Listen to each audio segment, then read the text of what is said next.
It's Thanksgiving, and the green bean casserole is on the table. It looks creamy, but when you taste it, it's bland, watery, and tastes exactly like it came straight out of a can. It's time to upgrade this classic side dish and make it a flavor star.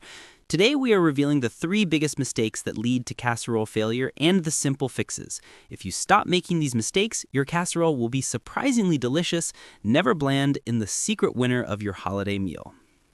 Mistake number 1 is twofold. Too much water and too little real flavor. Most recipes just rely on canned beans and canned soup. The beans carry moisture, the soup is salty but thin, and the result is a mushy, bland texture. This is where most home cooks stop and where the flavor dies. The first secret is drying and flavor building.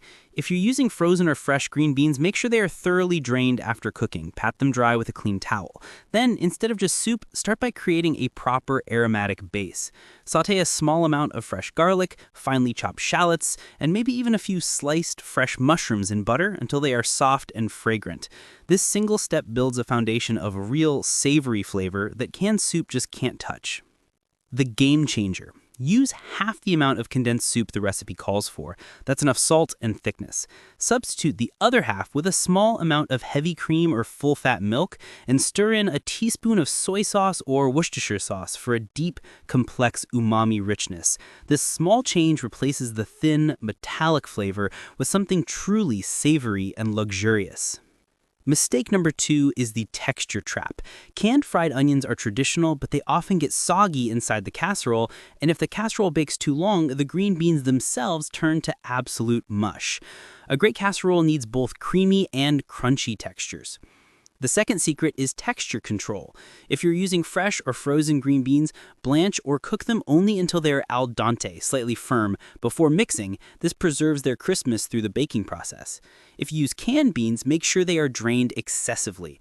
When mixing, make sure you don't over-stir your casserole base, and most importantly, reserve half or even 3/4 of the fried onions to add only in the last 5 minutes of baking. Better yet, sprinkle them on immediately after you pull the casserole out of the oven, just before serving. This ensures that satisfying, fresh crunch everyone loves. To really elevate this dish and make it unforgettable, try a couple of simple flavor boosters.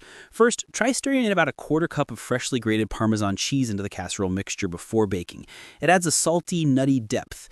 Second, stir in a teaspoon of Dijon mustard. The mustard adds acidity and brightness, cutting through the richness of the cream and soup and making the whole dish taste cleaner.